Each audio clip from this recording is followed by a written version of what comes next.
Hi guys, मेरा नाम शाहीन है। आज हम गणानंद कवित के पद पढ़ने वाले हैं। जैसा कि मैंने कल शॉर्ट्स में बताया था आपको कि हम गद्य पद्य रचना स्कूल व्याख्याता हिंदी विषय से तैयारी कर रहे हैं। तो मैं उससे आपको पढ़ा गणानंद कवित के 1 से 10 पद हमारे सिलेबस में लगे हुए हैं। इस वीडियो में 1 से लेकर 5 तक के पद हम इसमें पढ़ने वाले हैं। इसको पढ़ने से पहले मैं गणानंद का थोड़ा सा परिचय दे देती हूँ। पद पढ़ने से पहले कि गणानंद का जन्म हुआ 1689 ईस्वी में बुलंदशहर उत्तर प्रदेश में उनका जन्म हुआ। निम्बार्क समुदाय से संबंधित रखते थे। इन्होंने अपनी भाषा में लाक्षणिकता ब्रज भाषा का प्रयोग किया। रीतिकाल की रीतिमुक्त काव्यधारा के ये कवि रहे हुए हैं। रीतिमुक्त काव्यधारा याद रखना है क्योंकि क्वेश्चन पूछा जाता है रीतिमुक्त कवियों से लेके। अब हम इसके पद को स्टार्ट करेंगे। ये सुजान नामक प्रेमिका से प्रेम करते थे और उनकी विरह वेदना का वर्णन ही इन पदों में दिया गया है। सबसे पहले स्टार्ट करते हैं पढ़ना। लाजनी लपेटी चितवनी भेदभाव भरी। भेदभाव भरी का मतलब होता है प्रेम पूर्ण भावों से भरी हुई। लस्ती ललित। लोल का अर्थ होता है चख चंचल और चख का अर्थ होता है नेत्र। तिरछानी यानी तिरछी नजरों से देखना। यानी लाजनी लपेटी लज्जा रूपी वस्त्र में लिपटी हुई। चितवनी यानी तेज तिरछी नजरों से। भेदभाव भरी यानी प्रेम के रहस्यपूर्ण भावों से भरी हुई नजरों से नेत्रों से चंचल नेत्रों से देखती है। कौन? सुजान। ये कौन कह रहा है? गणानंद कहते हैं। छवि को सदन गौरव बदन। बदन का अर्थ होता है मुख। रुचिर बाल। बाल का अर्थ होता है ललाट। यानी उसका जो बदन है वो बहुत मुख जो है वो बहुत गोरा है और उसके ललाट जो है वो बहुत शोभायमान हो रहे हैं। रुचिर का अर्थ होता है अत्यधिक सुंदर या शोभायमान होना। रस निचुरती मीठी मृदु मुस्कानी में। और वो जब मुस्काती है तो ऐसा लगता है कि उसके होठों से रस टपक रहा हो। दसन दमक फैली हिये मोती माल होती। दसन का अर्थ होता है दांत। दमक का अर्थ होता है चमक। ये का अर्थ होता है हृदय। यानी जो उसके सफ़ेद दांत हैं वो ऐसे लग रहे हैं कि उसने हृदय पर कोई सफ़ेद मोतियों की माला पहन रखी हो। प्रिय सो लड़की प्रेम पगी बतरानी में। और वो अपने प्रिय से लाड भरी। लड़की का मतलब होता है लाड भरी बातें करने में व्यस्त है। प्रेम रूपी बातें कर रही है। आनंद की निधि। निधि का अर्थ होता है भंडार। यानी आनंद का भंडार बताया गया है सुजान को। जगमगाती छबीली बाला बताया गया है। अंगनी अनंग रंग दूरी दूरी मुरी जानी में। दूरी का अर्थ होता है इटलाकर और मुरी का अर्थ होता है लहराकर। यानी वह अपने नेत्रों का इतना अपने अंग सौंदर्य का इतना वर्णन किया गया है इसके अंदर कि वो लहरा कर और इतरा कर अपने अंगों से सुजान गणानंद को क्या कर रही है? प्रेरित कर रही है। सेकंड पद पढ़ते हैं हम।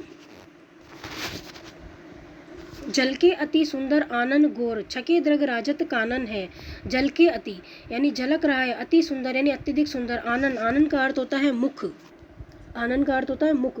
यानी जो उसका मुख है सुजान का वो अत्यधिक क्या हो रहा है?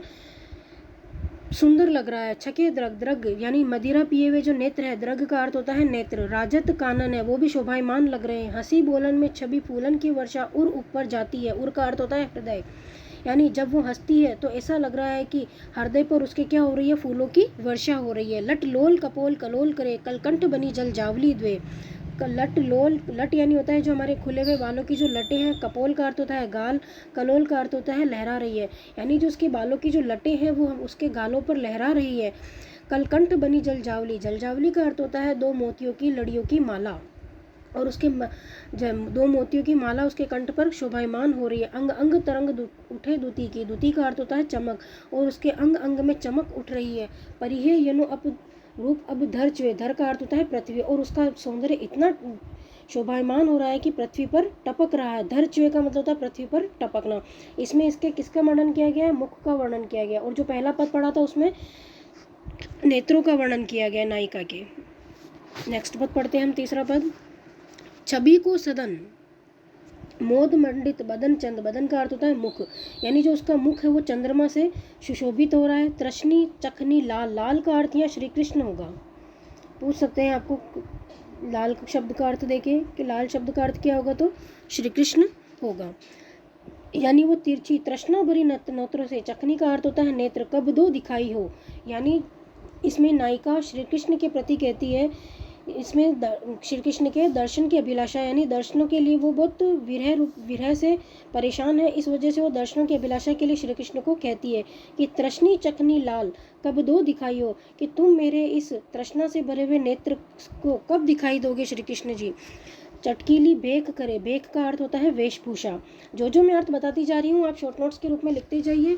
वैसे मैं गणानंद कवित्व कंप्लीट होने के बाद पूरे जितने भी अर्थ बता रही हूँ वो सारे शॉर्ट नोट्स और जितनी भी पंक्तियों के भावार्थ जो मेन है जिनसे क्वेश्चन बनने वाले हैं वो मैं सारे एक साइड में आपको रीड आउट करवाऊंगी। चटकीली बेक करे यानी श्री कृष्ण की वेशभूषा के बारे में, क्योंकि आपकी जो वेशभूषा है बहुत चटकीली है। मटकीली भांति सोही, मटकीली है। मुरली अदर धर लटकत आए हो, और आप होठों पर मुरली लटकाते हुए बहुत शोभायमान लगते हो। लोचन दुराए कुछ कछु मृदु मुस्काए ने, और आप जब मुस्कुराते हो तो बहुत ही स्नेह भरे लगते हो। भीनी बतियाए लड़काई बतराए हो, और जब आप लड़कीली बातें करते हो तब तो और भी सुंदर लगते हो।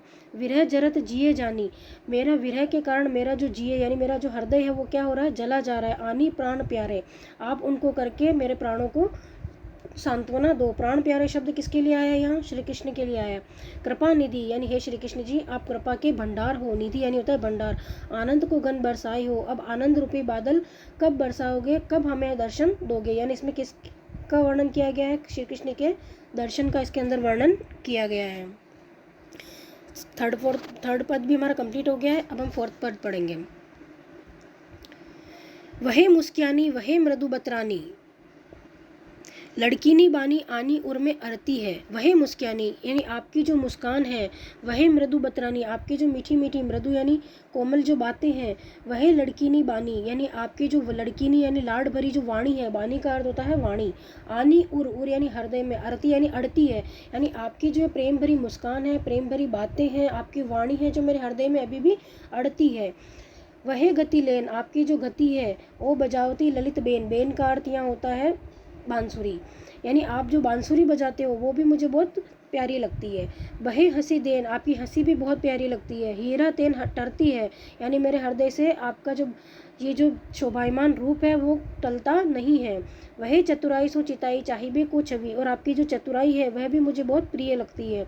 वही छेलताई, छेलताई का अर्थ होता है कि छिपा छिपी जो खेलना, जो श्री कृष्ण गोपियों के साथ जो खेलते थे उसका इसके अंदर वर्णन किया। छिनक बिसरती है, छिनक मतलब एक क्षण के लिए भी भूलती नहीं हूँ आपकी इस छेलताई को जो आप गोपियों के साथ इस तरह से खेलते थे।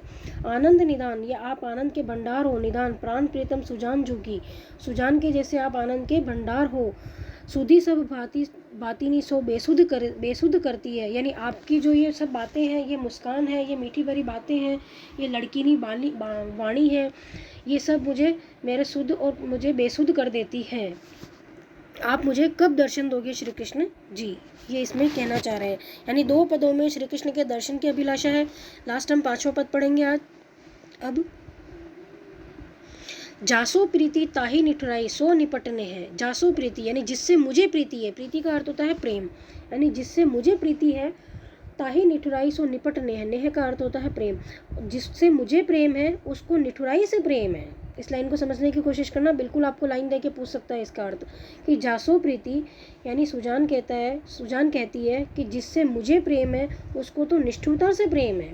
कैसे करे जिए की जर्नी सो जताइए, अब मैं उसको मेरी जो जिए की यानी मेरे हृदय की जो जलन है, जो विरह वेदना, मैं कैसे जताऊँ, कैसे बताऊँ उसको। महानिर्दयी, क्योंकि वो तो क्या है, महानिर्दयी है, उसको तो दया भी नहीं आती। दयी का अर्थ होता है देव। कैसे के जीवाऊँ, जो अब मैं प्राणों को कैसे जीवित रखूँ श्री कृष्ण जी के बिना। बेदन की बड़वारी कहाँ लो दुराइए, बेदन की मतलब होता है वेदना, बड़वारी का मतलब होता है बढ़ना, यानी मेरी इस वेदना जो बढ़ती जा रही है, दुराइये का अर्थ होता है छिपाना, मैं उसको कैसे छिपाऊं, यानी मेरी जो वेदना श्री कृष्ण जी के प्रति जो विरह वेदना बढ़ती जा रही है, मैं उसको कैसे छिपाऊं।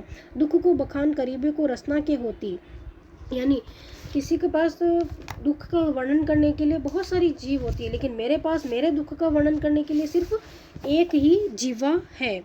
इसके आगे की जो 2 लाइनें हैं वो इसमें प्रिंट नहीं हो पाई है, मैं आपको बोल के और इसका अर्थ बताती हूँ 5वें पद की। एपे कहूँ बाको मुख देखन न पाइए, यानी मैं आपका मुख भी नहीं देख पा रही हूँ। रेन दिन चैन को न लेस कहूँ पे बाग, और रात दिन मुझे आपके बिना चैन भी नहीं पड़ता है, लेस मात्र भी मुझे चैन नहीं पड़ता है। आपने ही ऐसे दोष काहे दो लगाइए, आपने मुझ पर ऐसा दोष क्यों लगाया है श्री कृष्ण जी कि आप मुझे दर्शन भी नहीं दे रहे हो। इसमें गणानंद जो है वो सुजान से प्रेम करते हैं, तो उसको कुछ पदों में सुजान गणानंद श्री कृष्ण जी के प्रति पद रखे गए हैं, और कुछ गणानंद जो है वो सुजान के प्रति प्रेम रखे गए। लेकिन हमारे सिलेबस में गणानंद कवित्व के विश्वनाथ प्रसाद मिश्र के अनुसार ये पद पढ़ने हैं। तो विश्वनाथ प्रसाद मिश्र ने सुजान शब्द नहीं दिया है, उन्होंने श्री कृष्ण शब्द दिया है। उनका कहना यही है कि श्री कृष्ण के प्रति ही इसमें प्रेम दिखाया गया है। अगर क्वेश्चन आता है कि अगर ऑप्शन में सुजान और श्री कृष्ण आएंगे तो सबसे पहले श्री कृष्ण को ही आपको टिक करना होगा। 5 पद पढ़ लिए, 5 पद कल पढ़ेंगे। कल हमारा गणानंद कवित्त कंप्लीट हो जाएगा, और जैसे ही गणानंद कवित्त कंप्लीट होता है हम इसके शॉर्ट नोट्स तैयार करके, और सबसे पहले इसमें जो भी अर्थ निकल रहे हैं, जिसके भी भाव, लाइनों के जो भाव प्रतीकात्मक अर्थ निकल रहे हैं, क्योंकि क्वेश्चन आजकल प्रतीकात्मक अर्थ से ही दिए जाते हैं, उन सबका हम इसमें मैं 2 मिनट के या 3 मिनट की वीडियो बना के और उसका हम पूरा शॉर्ट नोट्स बना के और उसको रीड आउट करवा दूंगी, ताकि हमारा रिवीजन साथ साथ चलता रहे। Okay, thank you.